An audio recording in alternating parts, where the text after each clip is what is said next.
Pagtutulungan ng Philippine National Police at ng Council for the Welfare of Children laban sa online abuse of Filipino children, ating tatalakayin kasama si Undersecretary Angelo Tapales, Executive Director ng Council for the Welfare of Children. Yusek Tapales, welcome back sa Bagong Pilipinas ngayon.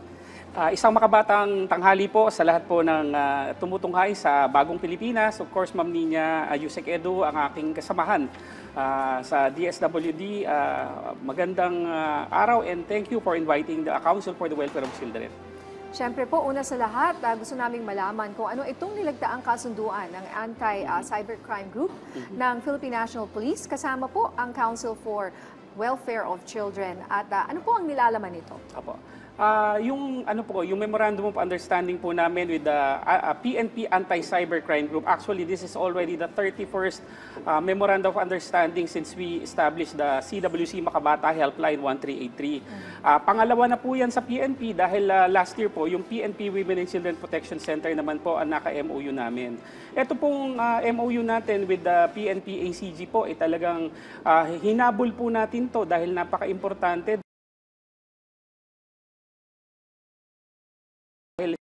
Ating numero ng online sexual abuse and exploitation of children sa ating bansa. So minarapat po ng Council for the Welfare of Children na magkaroon po tayo ng partner within the PNP, isang unit po na talagang nakafocus po sa cyberspace, talagang nakabantay sa mga cybercrimes, pati po yung dating tinatawag na child pornography na child sexual abuse and exploitation materials na po ang tawag.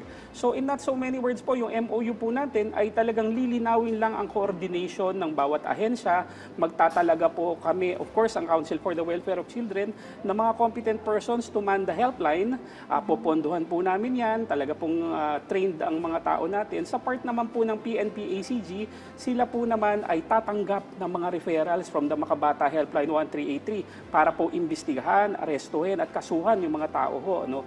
Magtatalaga rin po sila ng focal persons para po talagang may tatanggap ng ating mga referral sa kanila at itatrato po nila ang Makabata Helpline 1383 bilang po additional helpline or hotline na ipopromote po ng PNP Anti-Cybercrime Group sa lahat po ng krimen ng bata involving information communication technology or basta po nasa cyberspace, Ma'am Nina. Okay, alam mo, partner, napakagandang initiative yan mula sa ating ahensya. Yusek Jello, linawin lang po natin para sa kalaman nating mga kababayan. Ibig sabihin po ba nito, ang kasunduan na ito ay mabibigyan na access sa Makabata Helpline ang complaints ang PNP, ang Philippine National Police, at paano po ba ito makakatulong sa mabilis na aksyon sa mga natatanggap niyong reklamo? Opo, hindi naman po access sa lahat po ng data po namin, pero po of course full access with respect to the data in connection with the mandate of the PNP Anti-Cybercrime Group. Kunyari po yung mga i-refer po namin sa kanila na may cyberspace or cybercrime complexion or those involving information communication technology, nag-execute din po kami, nakapartner po ng MOU natin yung tinatawag na data sharing agreement. Dito po sa data sharing agreement na to, obligasyon po ng Council for the Welfare of Children na i-share ang information sa PNP ACG para po sila ay makarespond ng mabilis, magkaroon ng matibay na investigation, at siyempre po pagka-aresto po, magpa-file po ng kaso yan para po kumpleto ang data. So seamless sharing of data to, having in mind of course the privacy concerns ng mga with respect to personal information, yung mga private information po ng mga bata at saka yung mga nagsumbong po.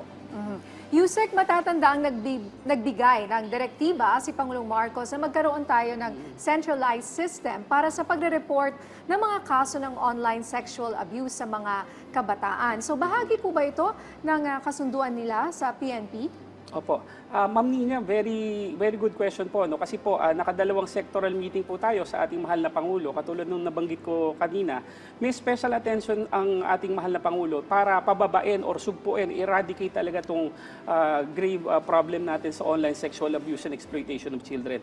Ang pag-enter po namin sa mga MOU sa iba't ibang kasamahan na ahensya sa gobyerno, kasama na rin po ang private sector, ay kaugnay ng pangkahalatang effort ng ating pamahalaan sa pangunguna ng ating Pangulo para talaga talaga sugpuin lahat ng forms of violence against children, including online sexual abuse.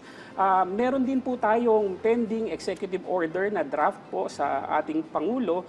Siyempre, kasama po namin, pinrepare yan ang DSWD, tinulungan kami ng DSWD dyan. Etong executive order on the Makabata program kasi, it will streamline the government's efforts concerning children in need of special protection. Kasama na dyan yung mga nasubject sa abuse, yung mga abandoned, yung mga nasubject sa online and offline sexual abuse. So hopefully mapirmahan yan ng ating mahal na Pangulo kasi iyan ay bibigay sa amin ng karapatan o power na mag-hire ng additional personnel saka maging 24/7 na po tayo, Ma'am Nina. Yusek Jello, tama, clarify lang natin, hindi lang sexual abuse yung pwedeng i-report sa Makabata Helpline, lahat ng klase ng abuso, pwedeng sa bata, pwede pong itawag dyan. At sa update naman po, kamusta po ang volume ng mga tawag at reklamong natatanggap nyo gamit ang Makabata Helpline base sa inyong latest na data, Yusek? Opo. Yusek Edu, batay po doon sa latest data po namin, as of July 31, 2024, nakatanggap na po kami ng 886 reports and 899 concerns. Minsan po kasi ang isang tumatawag, mas maraming reklamo po kaysa dun sa tao.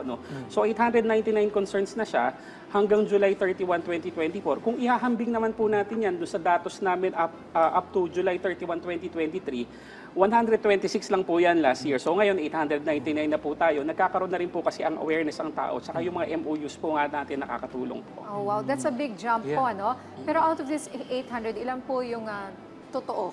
I mean, yung at kailangang at inaksyonan? Dito po, ang bulk dito siguro mga almost 20% mga inquiries po. Mga inquiries about support, custody ng bata, possible violation of children's rights, mga questions about violence against children. Yan po ay sinasagot ng ating mga abogado at social workers po sa Makabata Helpline 1383. Maraming portion din po niyan ay yung nire-refer naman po natin sa partner agency like the NBI, the PNP. Yan po yung may kailangan i-rescue po. At meron tayong mga success stories po na ganyan, natulungan po natin. Pero ang Council for the Welfare of Children Helpline po kasi, yung Makabata Helpline, is not rivaling any existing hotlines or helplines in the Philippines. Bagkus ang ginagawa po namin, we supplement and complement what the current helplines or hotlines are already providing. So, pag kaya po namin solusyonan, we provide relief. But of course, if the relief or intervention is beyond our mandate, we refer to our partner agencies like the PNP nga po. And last week din po, yung Bureau of Immigration din po for sexual predators naman. Kay MOU din po namin sila. Isa pang tanong, ano yung pinakamaraming reklamo? Ano yung bulk nitong mga reports na ito at reklamo sa Makabata Helpline? Ang bulk po nito is of course yung umbrella ng violence against children. So may physical violence yan, may nagsusumbong sinaktan ng kapitbahay, sinaktan ng parents, yung corporal punishment nga po. Merong sexual violence po, whether offline or online po yan, may psychological violence. Pero yung range po niyan, yung spectrum, napakalawak, pati nga po yung masyadong madaming assignment, napagalitan ni Mami, re-report din po sa amin yan. Yung masyadong maraming assignment, nakaka-relate ako dyan. Alam mo, pwede. Kaya po Pati sa magulang na stress sa dami ng assignment. But kidding aside, yung mga yun hindi na dapat tinatawag. Opo. Para mas maganda natin na ma-assess yung lahat ng calls at mabigyan ng atensyon. Pero minsan po, Ma'am Nina, kasi pag ang bata kasi ang tumawag, while sa adults maaring hindi po malaking problema sa atin, minsan po kasi ang batang tumatawag gusto lang na may kausap eh. So dyan po pumapasok yung social workers po natin. And meron po tayong kapartner din dyan, yung kaibigan chatline. This is a chatline manned by teens also. So, ibig sabihin, kung may teen na may problema, kahit sa love life pa yan, gusto lang may kausap, we can hook them up to this partner agency na para peer-to-peer ang kanilang counseling na nangyayari. So, lahat po ng concern ng bata, siniseryoso po namin. Sorry, isa pa, peer-to-peer, kaibigan. So, anong age ng mga to? Are they are trained enough to take these calls? Ito pong kaibigan chatline ay mini-maintain po ng Positive Youth Development Network. It's an NGO na child rights advocacy din po ang advocacy nila. Tinetrain po nila tong mga to na makipag-usap sa kapwa bata. Kasi minsan po ang mga bata ayaw kausap ang adults eh. They want anonymity, nahihiya po sila. Minsan gusto nila yung makakaintindi din po sa kanila. And dun po pumapasok yung kaibigan chatline po. Ako rin partner, very curious ako kasi Alam natin, Yusek Jello, may mga batas talaga tayo protecting our children. Nabanggit nyo rin yung corporal punishment. At yung mga social norms natin, may generations po na lumaki sa palo. So, paano natin na-reconcile? Tayo, diba? Ay, ganun okay ba? naman tayo, Hindi, Paano nyo konti na-reconcile lang. yun sa implementation Hindi nyo? mo ganun katigas ang ulo.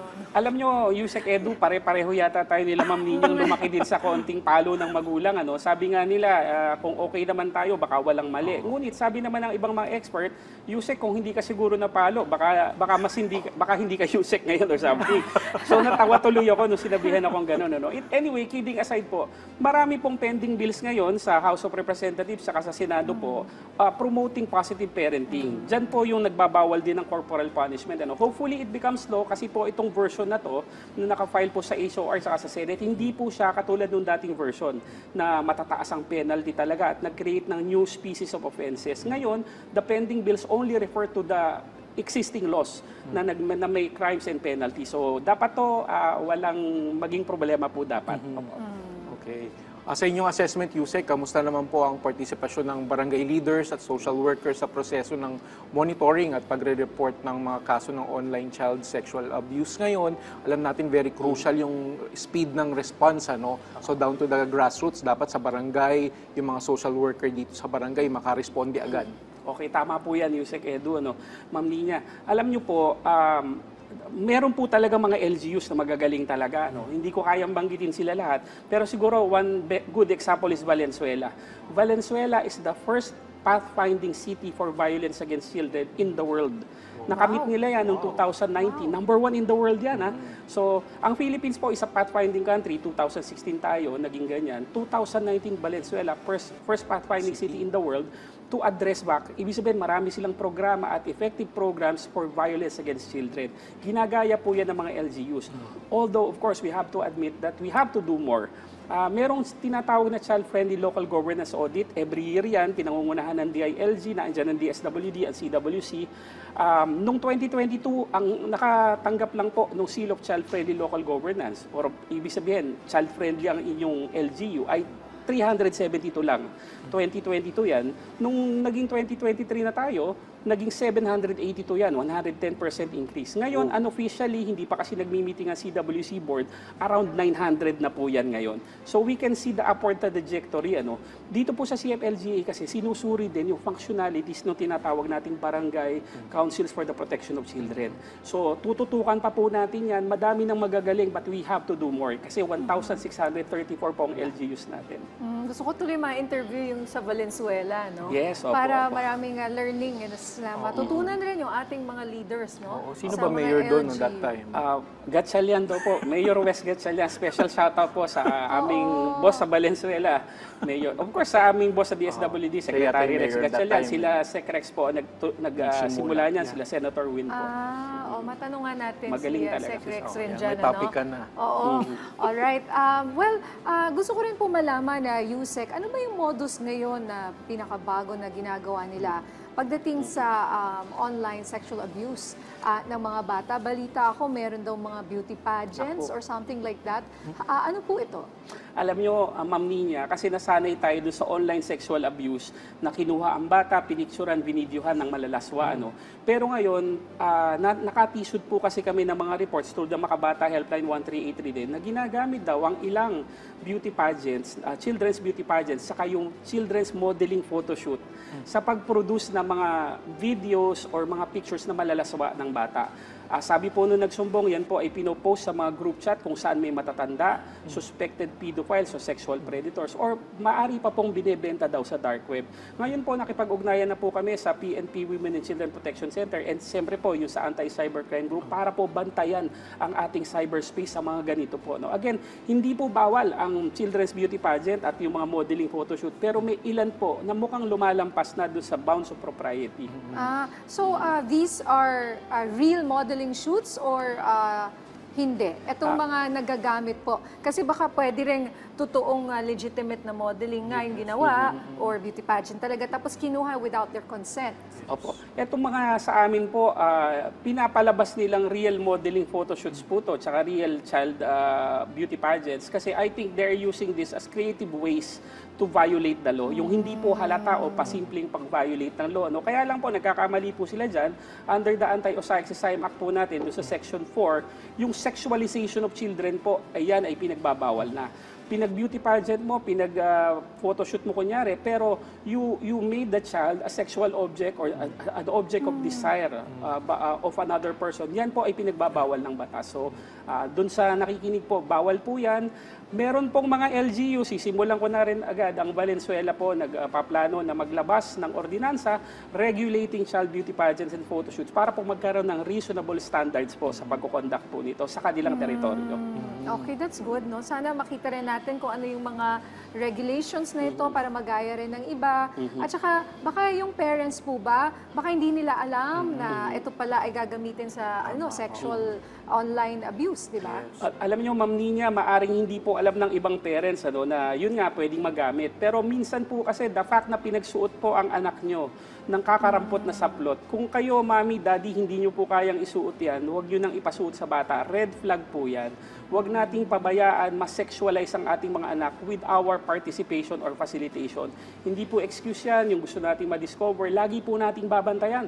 Dahil ang mga kadilyo po dyan, hindi po lahat mababait na tao. Yes. O Yusek Jello, may ibang katanungan pa po tayo. Kamusta naman daw po ang aftercare services sa bansa para sa mga online abused Filipino children? May maano po, paano po natin sila binibigyan ng interventions para coming from this very traumatic experience? Opo. Of course, nangunguna na po ang DSWD dyan. Under the Anti-Osaik-Sisayim Act po kasi, meron po mga aftercare services po na pwedeng i-extend sa mga biktima po, like educational services, livelihood services, yung medical and counseling services po. Yan po ay pinoprovide po ng DSWD and siyempre po ng mga LGUs po natin. Ang role po natin dyan siguro is siguraduhin lang na napoprovide yan kasi hindi po nagkukulang ang ating pamahalaan ng magagandang programa. Pero minsan po, siyempre, implementation across the islands or across the territory or across the country, kailangan po natin bantayan. Kaya po yung Child-Friendly Local Governance Audit, there will be OSAIC indicators starting 2025. Yan po ay isinuggest na natin kasama ang DILG and DSWD sa ating mahal na Pangulo. Fina-finalize na po yan. Actually, recently, mga 2 weeks ago, naglabas ng memorandum circular ang DILG na merong OSAIC indicators na kailangan i-meet ang LGUs para makonferan ng Seal of Child-Friendly Local Governance. Maraming salamat po sa inyong oras, Undersecretary Angelo Tapales, ang Executive Director ng Council for the Welfare of Children. Thank you, sir. Maraming salamat po. Isang makabatang hapon po sa ating lahat.